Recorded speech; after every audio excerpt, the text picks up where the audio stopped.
The sheets were too fine. That was the first thing. Calindra didn't move. Not yet. She lay still the way she'd learned to lie still in unfamiliar places, breathing shallow, listening before looking, letting the room tell her what it was before she made herself known to it. Dark. Quiet in a way that had weight. The kind of quiet that meant the walls were thick. The kind that meant whoever built this place didn't want sound leaving. Or entering. She sat up slowly. Her hair was loose. All of it. Wild around her shoulders, silver-streaked black against skin that had never seen this room before. Her midnight robe, her choker still at her throat, her gloves, gone. Just her bare hands against sheets that cost more than her uncle's monthly ledger. On the nightstand, a single candle burned low, and beneath it, a folded document, cream paper, black ink, a wax seal already broken. She picked it up. She read it once, then again. Her name, unmistakably hers, Calindra Vex, written in a stranger's precise, cold hand. And beside it, a name she didn't recognize, Sorin Vael, the last alpha of the Vael Thorn bloodline. She sat with that for a moment. Just the candle, just the dark, just the sound of her own breathing learning what it meant to be someone's wife. She didn't scream. She never did. If that line caught you, please subscribe now. We're going in fully. She found her boots by the door, placed neatly, precisely, toes facing out, heels together, the way you set boots down for someone you expected to leave in a hurry, or someone you were trained to make comfortable before they realized they weren't. Calindra put them on. She didn't have a plan. She had something quieter than a plan, a habit. The habit of moving through unknown spaces carefully, of learning a room before she trusted it, of watching people's hands and mouths and the small gap between what they said and what their bodies did when they said it. She opened the door. A hallway stretched before her. Long, dark-panelled wood, darker carpet, sconces burning low and amber. The kind of light that was chosen, not accidental. Someone had decided this house would always feel like late evening. She walked. The first servant she passed was a woman, older, silver-haired, carrying folded linens with the particular purposefulness of someone who had somewhere to be and intended to stay there. She saw Calindra, nodded once, kept walking. "Excuse me," Calindra said. The woman stopped, turned, waited with the patience of someone who had answered a great many questions and learned to brace for them. "What is this place?" "Vael Manor, my lady." "And where is—" She stopped. Almost said my husband. Couldn't. "Where is Lord Vael?" "His lordship rises early. He will receive you at dinner." Receive her. Like a letter, like a delivery. "Is there somewhere I can walk?" "The east corridor is open, the west wing is—" A pause. Brief, the kind that tried to sound like nothing. "Closed." "Closed," Calindra repeated. "Yes, my lady." She didn't push. Not yet. She went east. The manor breathed. That was the only way to describe it. The walls were not just walls. They were accumulated years, accumulated feeling, and Calindra moved through them the way she always moved through old places. Carefully, with her bare hands at her sides, not touching, not yet. Her gift was not a thing she'd asked for. It had arrived when she was 9, the first time she'd pressed her palm flat against her mother's empty chair and felt the residue of her mother's last morning sitting in it. Fear. Love. A specific kind of resignation that Calindra had not had words for at 9 but understood completely by 14. Objects held what people left behind. Rooms held it longer. She had learned over years how to not touch things, how to move through the world with a careful quarter-inch of air between herself and everything that might speak to her unbidden. But this house was loud even without contact. She could feel it at the edges of her awareness as she walked. Old grief, deep and settled, The way grief gets when it stops being acute and becomes simply architectural. Part of the structure. Part of what holds the walls up. This house had been sad for a very long time, and it had learned to be beautiful anyway. She found the portrait hall without trying. A long gallery, north-facing, the light through the tall windows pale and flat. And lining both walls, generations of Vael men. She walked slowly. They all had it. The silver-grey eyes, the particular quality of stillness in their painted faces, as though even captured in oil they were declining to give anything away. Some were older, some were young, startlingly young. Boys in men's clothing looking out from gilded frames with expressions that had not yet finished hardening. She stopped at each one, read the plaques beneath. Aldrich Vael. Year of bonding, 1743. Year of turning, 1746. Year of end, 1749. Sorin Vael. Year of bonding, 1801. Year of turning, 1804. Year of end, 1808. Sorin Vael. Year of bonding, 1859. Year of turning, 1862. Year of end, 1864. She stood very still. Year of bonding. Year of turning. Year of end. Every one of them. Every portrait. The same 3 markers, precise as a sentence that always ended the same way. She walked to the end of the gallery. The last frame. Empty canvas. Not blank. Not unpainted. But waiting. The background laid in. The composition blocked out. A figure suggested but not yet rendered. As though the painter had started and stopped, or started and was still deciding whether to continue. The plaque beneath it had only one line filled in. Sorin Vael, year of bonding. This year. The other 2 lines. Blank. She looked at that empty canvas for a long time. Behind her, somewhere down the hall, the sound of something dropped. Porcelain, maybe. The crack of it hitting marble. She turned. A young servant, a boy no more than 16, was crouched over the pieces of a broken cup. His face, when he looked up and saw where she was standing, went the colour of old wax. He didn't say anything. He gathered the pieces with shaking hands and left without speaking. She turned back to the portrait. Year of turning, year of end. The cold that moved through her then had nothing to do with the temperature of the room. Dinner was at 7. She knew because a note had been slid under her door. Cream paper, black ink, the same precise hand as the marriage certificate. No salutation. Just, dinner. 7 o'clock. 2nd floor dining room. The east staircase will take you there. Not an invitation. Not quite an order. Something in between. The kind of communication that assumed compliance without demanding it, which was, she was beginning to understand, its own kind of power. She arrived at 1 minute past 7.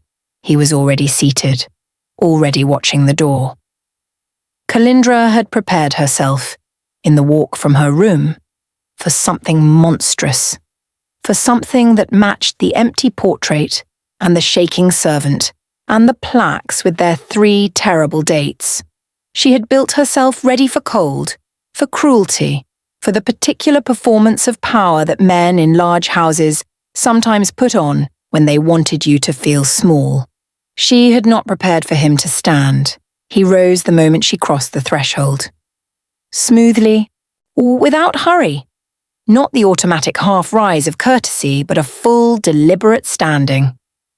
Like she was someone whose entrance deserved acknowledgement. Nobody had told her he would do that. She filed it away, said nothing about it, crossed the room and took the chair across from him and watched him sit back down with the particular economy of movement that she was already, after less than a day, beginning to recognize as simply him. Nothing wasted, nothing performed. He was. She looked at him the way she looked at everything, fully, quietly, without pretending she wasn't. Angular face, aristocratic in the specific way that meant generations of people who never had to negotiate for space. Silver grey eyes, the portrait eyes, except alive, and colder than oil paint could have captured. Near black hair swept off one side, severe, precise, thin lips, the ghost, just the ghost, of something that wasn't quite a smirk and wasn't quite not one. Tailored dark charcoal coat, black cravat, the moonstone pin catching the candlelight, and, at his throat, the chain. Moonstone, heavy, resting against the hollow of his neck. Cold to look at, all of him, like winter that had learned manners. They ate in silence for several minutes. The food was extraordinary. She noticed this distantly, the way you notice things when you're spending most of your attention elsewhere. A servant poured wine, retreated. The candles between them were tall and steady, and the room was warm in the way of rooms that had been warm for 100 years and knew how to hold it. It should have been almost pleasant. It was instead charged, the way air gets charged before lightning. Not unpleasant, just alert. She set down her fork. "Did you know who I was?" she said, "before last night?" He didn't flinch, didn't reach for his glass, just looked at her with those still silver eyes. No. The word was clean. No apology in it. No particular regret. Just the fact of it, offered plainly. "Does it matter to you?" she asked. "That you didn't?" A pause. Longer this time. He seemed to consider the question genuinely, not searching for the right answer, but determining the true one. "Not in the way you mean," he said finally. She waited, to see if he would explain. He didn't. She picked up her fork again, let the silence resettle, let him think she'd moved on. Then, the portraits, his jaw tightened, barely, a millimeter of movement, but she'd been watching. "And what about them?" "The dates beneath them," she said. "Year of bonding, year of turning, year of end." She paused. "Yours only has one filled in." He set down his glass. The candles between them flickered. No wind, no draft, nothing that should have moved them. They flickered anyway. "It's a family tradition," he said. "Recording milestones." She looked at him. He looked back. Neither of them believed what he'd just said. They both knew it. The pretense was thin as paper, and he had offered it anyway. Not to deceive her, she thought, but because he wasn't ready. Because there was an order to things, and they had been married for less than 24 hours, and some truths needed more ground beneath them before they could be set down safely. She could wait. She had always been good at waiting. Her hand moved across the table. The instinct, her gift pulling her the way it always pulled her, toward the thing that held the answer, toward his wrist where the glove ended, and something true might live in the residue of the fabric. He moved his hand away. Not fast, not alarmed, smooth, like a man who had been moving his hands away from other hands for a very long time and had made it seamless. "Don't." One word. Low. Not cruel, not even cold, or not only cold. There was something underneath it that sounded almost like protection, like he was not warning her away from him. He was warning her away from what would happen if she didn't keep away. The candles steadied. She lowered her hand, looked at the space where his wrist had been. "All right," she said quietly, and she meant it, not as surrender, as patience. He looked at her like he wasn't sure what to do with that, like someone had handed him something he didn't know how to hold. The key appeared on the third morning. On the small table outside the west wing door, the door she'd been told with that careful single word, was closed. The key was old iron, heavy, slightly warm in a way old iron shouldn't be, as though someone had been holding it recently, as though someone had left it there recently. She stood with it in her palm for a moment, thought about the servant girl who cleaned this corridor, the way she'd passed Calindra twice this morning with her eyes slightly too forward, Her path slightly too deliberate. Calindra closed her fingers around the key. It hadn't been an accident. The West Wing smelled like preservation, like something maintained against its will, aired out just enough to keep from decay, never enough to feel lived in again. The carpet here was dustier than the rest of the manor. The sconces unlit, light coming only from the windows, and the windows had the grey, filtered quality of glass that hadn't been cleaned in years. She walked carefully, counting doors. The third one was open. Not wide, just slightly, just enough. As though someone had left it the way you leave a thing you want found without admitting you wanted it found. She pushed it open. A woman's room. She knew it immediately. Not from the furniture. Though the furniture was softer here, curved where the rest of the manor was angular, ivory and deep rose where everything else was dark. She knew it the way she always knew things. Through the feeling of the space. The accumulated texture of someone who had lived here and spent long hours here and felt things here that had soaked into the walls like dye into cloth. A vanity mirror, tall and silver-framed, against the far wall. Calindra crossed to it. She did not want to touch it. She knew what she would feel. She touched it anyway. The imprint came like a wave, sudden, total, the kind that didn't give you time to brace. She had learned over years to receive these things without being drowned by them, to hold her breath and let them pass through rather than break against her. This one nearly broke her. A woman. Her hands pressed flat against this same mirror, both palms, fingers splayed, leaning close as though trying to see something in her own reflection that wasn't visible without getting near. Her face was not peaceful. It was the face of someone who had been frightened for a long time and had moved past fear into something quieter and more devastating. Acceptance. The words came with the imprint, not heard, but felt, the way emotions become language when they are strong enough and old enough. Don't let him bond. Don't let them bind another one to this line. A breath. A sound at not quite a sob. Something swallowed. The curse doesn't take the body. It doesn't show on the outside. It takes what's underneath. The part that can feel warmth. The part that can receive love. Every bonding year it takes a little more.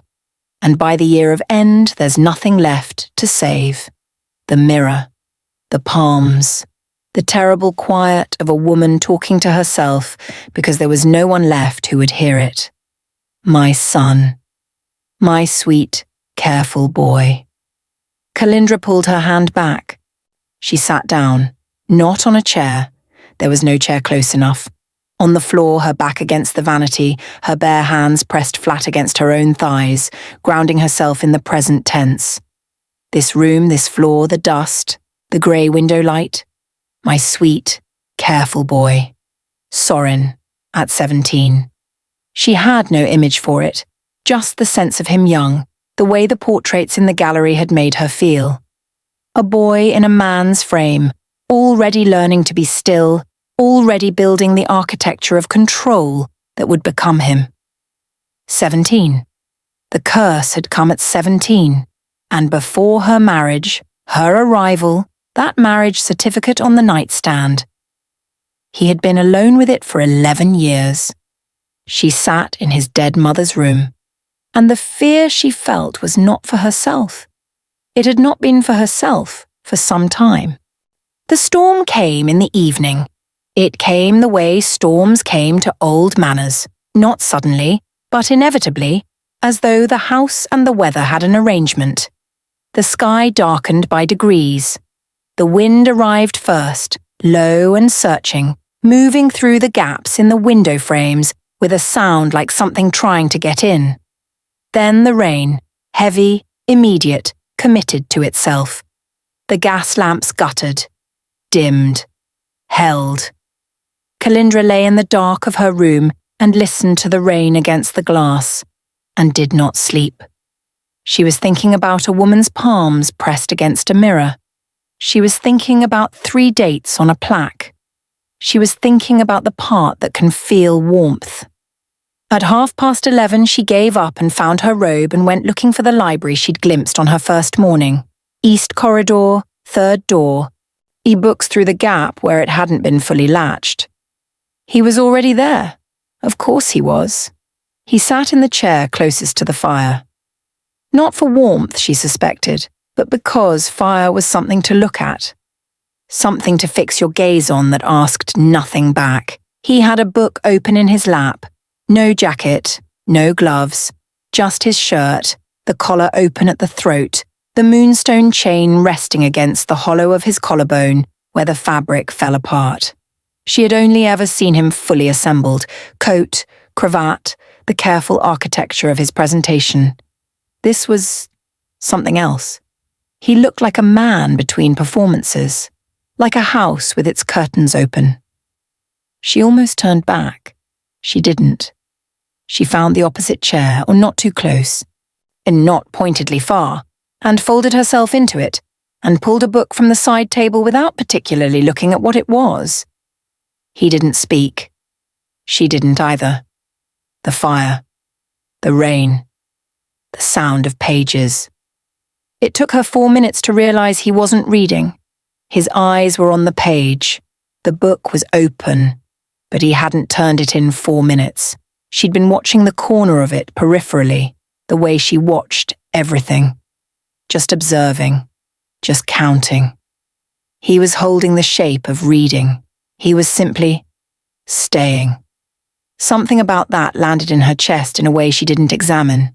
She turned a page of her own book, read 3 lines, read them again. "The chain," she said. He didn't startle. He never startled. She was beginning to understand that too. He simply redirected, his eyes moving from the page to her, patient, waiting. "Your mother's room," she said. "I found it." A breath of silence. "I know." So he'd known about the key. She had suspected. "The chain was hers," she said, not a question. "Yes, they say it's cursed." He looked at the fire. "Everything in this house is." She held that for a moment, then, "including you." He closed the book, slowly, with deliberate care, the way you close something you weren't reading anyway. He looked at her then, really looked, with that quality of attention that she had noticed at dinner and couldn't name then and still couldn't entirely name now. It was not the look of someone deciding what to give you. It was the look of someone deciding how much of themselves they could afford to spend. "Especially me," he said, quiet, even, a fact, not a performance. She thought about the imprint in his mother's room, about the careful way he'd moved his hand at dinner, about the boy of 17 that she would never have a picture of. "Does it hurt?" she asked. He didn't answer immediately. The fire shifted, settled. "What part?" he said, and she understood then that this was not deflection, that there were genuinely multiple answers to that question, and he was asking her to be specific because he had learned over 11 years to be precise about his own pain, to categorize it, to keep it from spreading if he named it carefully enough. Her throat tightened in a way she hadn't expected. "All of it," she said. He looked at the fire for a long moment. "Yes." One word, like opening a door. Like a man confessing something to the dark because the dark had unexpectedly asked, and he was too tired to pretend the door wasn't there. She didn't say anything else. Neither did he. The rain, the fire, the two of them in the library with the gap between their chairs and the weight of what had just been said, settling like sediment. Quiet, permanent, changing the floor of things. She was still holding her book. She read the same 3 lines a 4th time and retained none of them. She stayed until the fire burned low. She didn't want to leave. She wasn't sure he wanted her to. She saw it on a Thursday, small moment, ordinary. The kind of moment that would have meant nothing if she hadn't been watching. And she was always watching. Morning. The courtyard at the side of the manor where the kitchen deliveries came in. She had found it 2 days ago, had taken to walking there in the early grey hours because it was the one part of the estate that felt functional rather than curated. Boxes and crates and people moving with purpose. The smell of bread from the kitchen exhaust. Something real. The delivery boy was perhaps 13. Dark coat too big for him, muddy boots, a crate of something balanced in both arms as he navigated the courtyard steps. He was watching his feet on the uneven stone. He didn't see Saurin. Saurin had come out a side door. She didn't know why. He was just suddenly present the way he sometimes was, coat and gloves and moonstone pin, every inch of him assembled. He stepped aside for the boy, gave him space. The boy's elbow caught his arm, barely. A glancing brush of fabric against fabric, half a second. The boy didn't feel it, she could see that. He continued up the steps without breaking stride, already past and moving on. Saurin went still. Not the usual still, not the controlled, chosen stillness of a man in command of a room. The other kind. The kind that came from the inside. The kind that meant something was happening beneath the surface that was requiring everything he had to not let outside. His gloved hand closed, slowly, into a fist. She watched him breathe, measured, in through the nose, deliberate 4 counts, out, again. The silver-grey eyes had shifted, not colour entirely, but quality, lighter at the centre, almost luminous for 3 seconds, 4, and she thought of the portraits and their cold painted eyes and understood suddenly that what she was seeing was the curse, not described, not reported, but actual, present, moving through him like weather. Then, it passed, the eyes settled, the fist opened slowly, finger by finger. He turned and saw her. They looked at each other across the width of the courtyard. She didn't look away. He didn't either. Something passed between them in that silence. Not a decision, not yet, but the acknowledgement that something had shifted. That she had seen a thing she wasn't supposed to see. That he knew it. That neither of them was going to pretend. He walked past her toward the manor door. She followed. She shouldn't have. She knew it. She did it anyway. He was in the corridor when she caught up, not fleeing. He wasn't walking fast, just moving with the particular purpose of a man who needed to be somewhere else while he was still putting himself back together. How long? She said. His back was to her. His right hand, the one that had fisted, was still held slightly apart from his side, like he was waiting for it to stop. Since I was 17, the words fell plainly, no colour in them, just the fact of it, stated to the wall in front of him. Every time? She asked. Every time. She stood in the corridor and thought about every time, about the accumulation of every time, about how many moments over 11 years, how many doorways, how many hands, how many incidental brushes of the world against a man who could not escape the world. How many times he had stood somewhere and breathed through it and put himself back together and kept moving. Every time. She thought about the altar. She hadn't been fully conscious, that was the honest truth of it. She had been in a state of exhausted, disoriented compliance, moving through a ceremony she didn't understand yet. But she remembered his hand, remembered the particular care of it, even gloved, the exact amount of pressure, the precise way he'd held her fingers as though calibrating himself. As though he'd done the math before he'd taken her hand and decided the math was manageable. He had felt that, had gone through that. For a marriage he hadn't arranged, with a woman he hadn't known, standing in front of witnesses who knew what he was and said nothing. She thought about the math. I didn't feel the curse, she said, when you took my hand at the altar. I touched you and there was nothing. No darkness. No residue. He was quiet. I know, he said finally. She waited. What does that mean? He turned around. She had not expected his face to look like that. So she had grown accustomed, in 5 days, to the precision of him. The careful, managed blankness that was not coldness so much as engineering. A structure maintained by ongoing effort.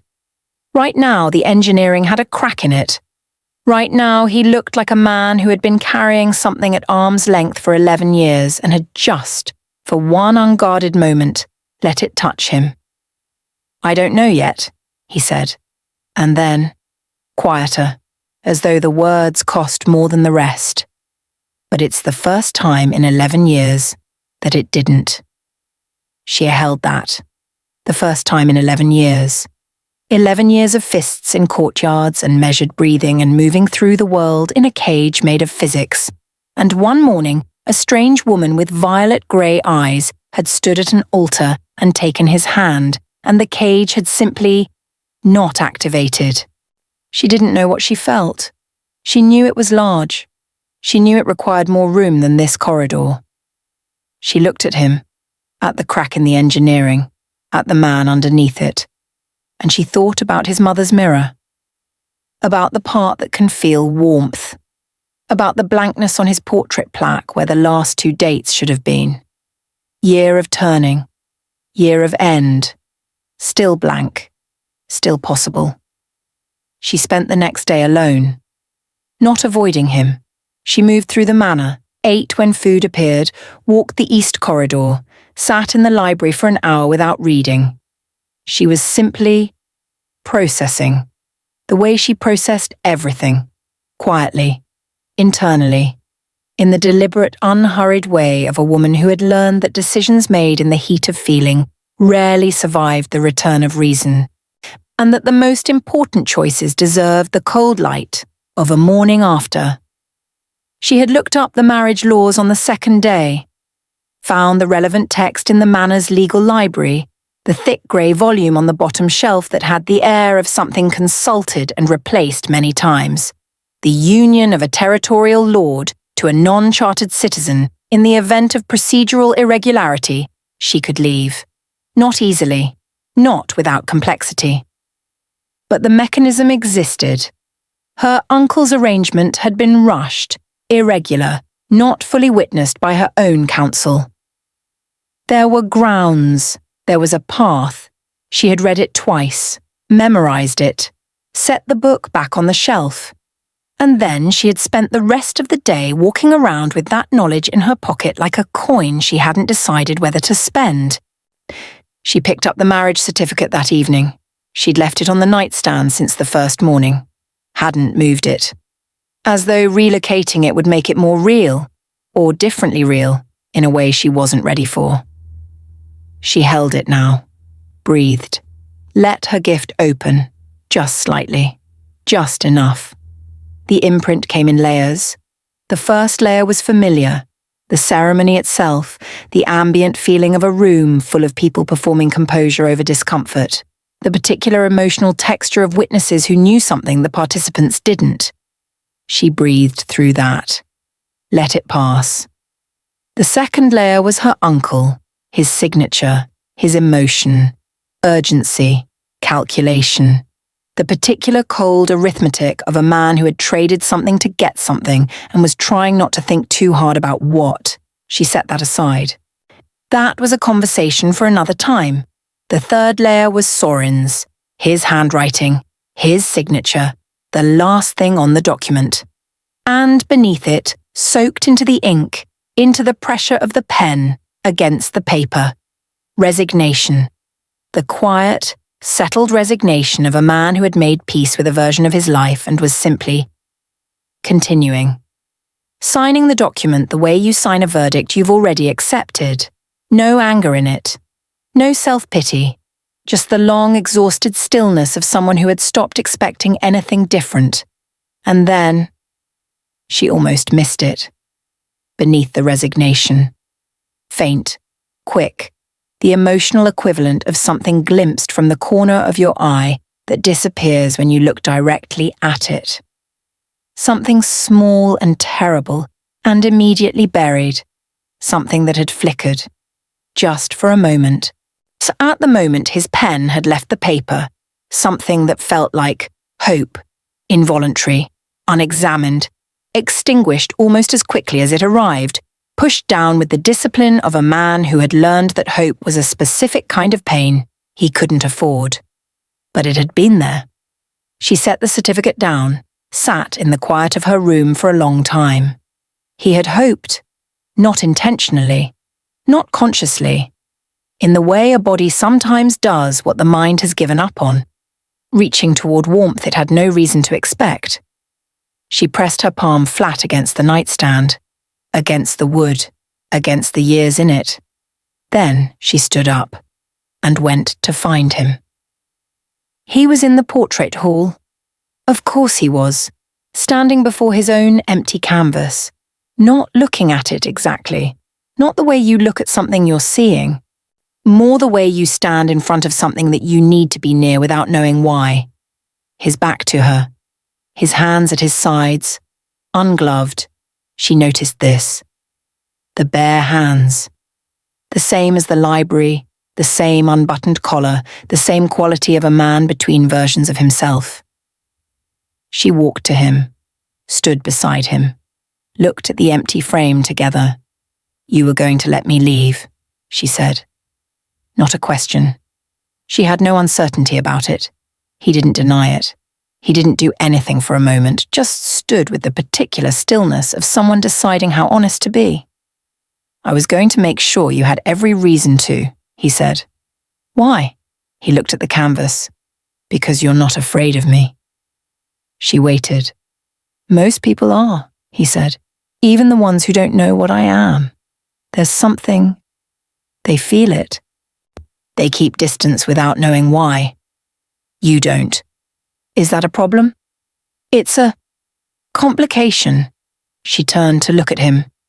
He didn't look back yet. "You touched me at the altar and the curse didn't come," he said. 11 years of nothing but pain. Every time, every brush of contact with the world.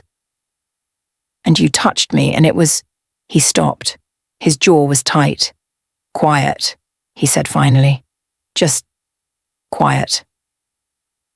She thought about what it meant for quiet to be the remarkable thing, for the absence of pain to be the extraordinary event, for a man to live so long inside a cage that the first moment outside it was not joy but simply quiet. "If I let myself," he said. "Want that?" He stopped again. "Want what?" she asked. "The quiet." A breath. "You, whatever this is." His voice was even, careful, precisely controlled. The way all of him was precisely controlled, except that she could hear the effort it was taking. "If I let myself want it, I will do something much more dangerous than curse you." She waited. "What?" He looked at her then. Those silver-grey eyes. Cold as moonlight, she had thought when she first saw him. She still thought so. But she had come to understand that moonlight was not unfeeling. Moonlight was simply light from a great distance, travelling a long way to arrive, and cold only because of the journey. "Need you," he said. The word fell into the silence between them and stayed there. Need. Not want. Not desire. Need. The specific devastating vulnerability of a man who had spent 11 years building himself into something that didn't require anything from anyone, confessing the one crack in the whole architecture. She looked at the empty portrait, the canvas waiting for whatever came next, year of turning, year of end. Still blank, still not written yet. "I'm not going anywhere," she said. "Kalindra, I'm not going anywhere, Sorin." His name. She felt it land on him, watched it, the almost imperceptible shift in his face, in his posture, the way a single word spoken by the right voice in the right moment can reach somewhere that years of careful construction has tried to seal off. His name in her mouth. Just that. He looked like he'd been handed something he didn't know how to hold. He looked like he was going to try. She reached out. Slowly. She moved with the deliberateness of someone who understood that this mattered, who understood that he needed to see it coming, needed to see every inch of it, needed the time to decide. Her bare hand. No gloves. Moving through the space between them with the patience of water finding its way. She stopped, not touching, hovering, just over his bare hand. close enough that she could feel the cold radiating off him, close enough that whatever was between them could feel the distance. "When you're ready," she said. She held that stillness for 1 breath, 2. Then she lowered her hand, stepped back, and walked out of the portrait hall. He stood there in the dark, the empty canvas before him, her footsteps fading down the corridor, the moonstone chain cool against his throat, the space where her hand had hovered, just above his, still warm from her nearness. "When you're ready." He had not been ready for anything in 11 years. He had been enduring, continuing, moving through his life with the precision of someone who had made their peace with solitude and rebuilt their entire self around the absence of warmth. And now she was here, in his house, in his portrait hall, looking at his empty canvas without flinching, saying his name like it was something she intended to keep. "When you're ready." He looked at his hand, the hand she hadn't touched, the hand that still remembered from the altar what it was to be held without pain. The candles in the hall were very still. The storm from 3 nights ago had passed. The manor was quiet in its old, heavy way, the quiet that had weight, the quiet he'd lived inside for years, the quiet that had simply always been the shape of his life. It felt different now. He couldn't have said why. Only that she'd walked into it, and taken some of the dark with her when she left. He stood there for a long time, alone. But for the first time in 11 years, not entirely. He did not reach out that night, but he did not close his hand. He left it open, just in case. If you felt that, you're exactly who this story was made for. Subscribe. Stay.